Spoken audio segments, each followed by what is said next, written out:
আসসালামু আলাইকুম। নিপা ডেইলি কুকিংয়ে স্বাগতম জানাচ্ছি আমার আজকের রেসিপি দেখার জন্য। আজ আমি আপনাদের কাঁঠালের মজাদার পিঠা তৈরি করে দেখাবো। আর এই কাঁঠালের পিঠা খেতে কিন্তু ভীষণ মজার। তাহলে ভিডিওটি শুরু থেকে শেষ পর্যন্ত দেখতে থাকুন। কাঁঠালের পিঠা তৈরি করার জন্য আমি এখানে কিছু কাঁঠালের কোয়া নিয়েছি। তারপর যেটা করতে হবে, এই কাঁঠালের কোয়া থেকে বিচিটাকে বের করে নিতে হবে। সবগুলো কোয়া থেকেই আমি বিচিটাকে বের করে নিচ্ছি। এখানে আমি একটা ব্লেন্ডার জার নিয়েছি।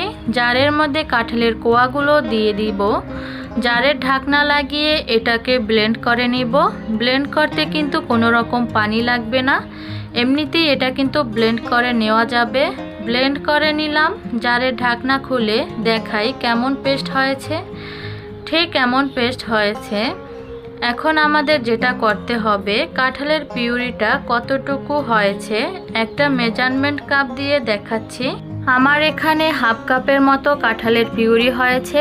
এটা দিয়ে আজকে পিঠাটা তৈরি করব। এখানে আমি একটা বাটি নিয়ে নিলাম, আর এই বাটির মধ্যে একটা ডিম ভেঙে নিচ্ছি। ডিমটা নিয়ে নিলাম। নিয়ে নিব সাথে 1/3 কাপ চিনি। মিষ্টিটা আপনাদের পছন্দ অনুযায়ী বাড়িয়ে কমিয়ে নিতে পারেন। এবার একটা হ্যান্ড উইচের সাহায্যে সব কিছু একসাথে মিশিয়ে নিব। কিছুক্ষণ আমি ফেটিয়ে নিলাম ডিম আর চিনিটাকে। তারপর যে হাফ কাপ পরিমাণ কাঁঠালের পিউরি নিয়েছিলাম, সেই কাঁঠালের পিউরিটা এখানে দিয়ে দিব। কাঁঠালের পিউরিটা দিয়ে ডিমের মিশ্রণের সাথে ভালো করে আবারও মিশিয়ে নিচ্ছি।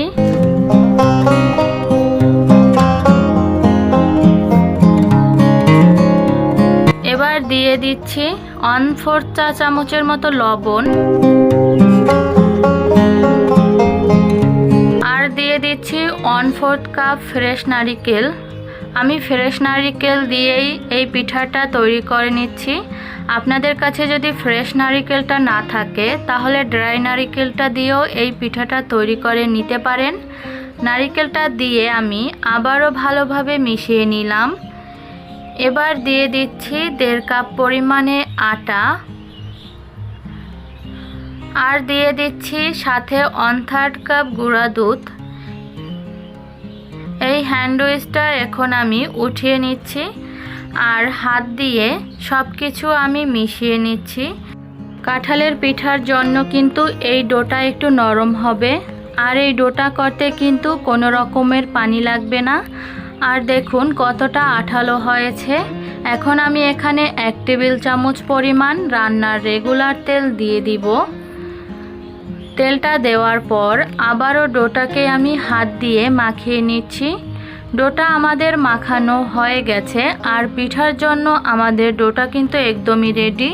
এই ডোটাকে কিন্তু রেস্টে রাখার কোনো প্রয়োজন নাই। পিঠা বানানোর জন্য চলে যাব চুলায়। পিঠাগুলো ভাজার জন্য চুলায় আমি একটা প্যান বসিয়ে তেল দিয়েছি, আর তেলটা গরম হওয়ার জন্য রেখে দিচ্ছি। আর পিঠা বানানোর জন্য হাতের মধ্যে আমি অল্প করে তেল লাগিয়ে নিচ্ছি। তারপর পিঠার শেপ দিয়ে দিব। এখান থেকে অল্প করে আমি ডো নিয়ে নিচ্ছি। তারপর এটাকে গোল আকার করে নিচ্ছি। এই যে এরকম করে আমি সবগুলো পিঠা বানিয়ে নিব। তেলটা আমাদের গরম হয়ে গিয়েছে আগে থেকেই যে পিঠা বানিয়ে রেখেছি। এখন এই গরম তেলের মধ্যে পিঠাগুলো দিয়ে দিব। একে একে করে আমি সবগুলো পিঠা দিয়ে দিচ্ছি। কিছু পিঠা দিয়ে দিলাম। এভাবে কিছুক্ষণ অপেক্ষা করব। কিছুক্ষণ অপেক্ষা করেছি চুলার আঁচটা মাঝারিতে রেখে। চুলার আঁচ মিডিয়াম রেখে কিছুক্ষণ এগুলোকে ভেজে নিতে হবে। যদি চুলার আঁচটা বাড়িয়ে দিয়ে ভাজেন, তাহলে কিন্তু উপরটা কালার চলে আসবে আর ভিতরটা কাঁচা থেকে যাবে। আর দেখুন সবগুলো পিঠা কিন্তু ফুলে উঠেছে।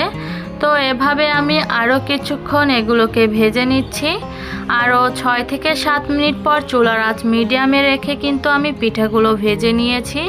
আর পিঠাগুলো কিন্তু কালার চলে এসেছে, ভিতরটা কুক হয়ে গিয়েছে। এখন এই পিঠাগুলোকে আমি উঠিয়ে নিব। আর মাশাআল্লাহ দেখুন ফুলে কতটা বড় হয়েছে।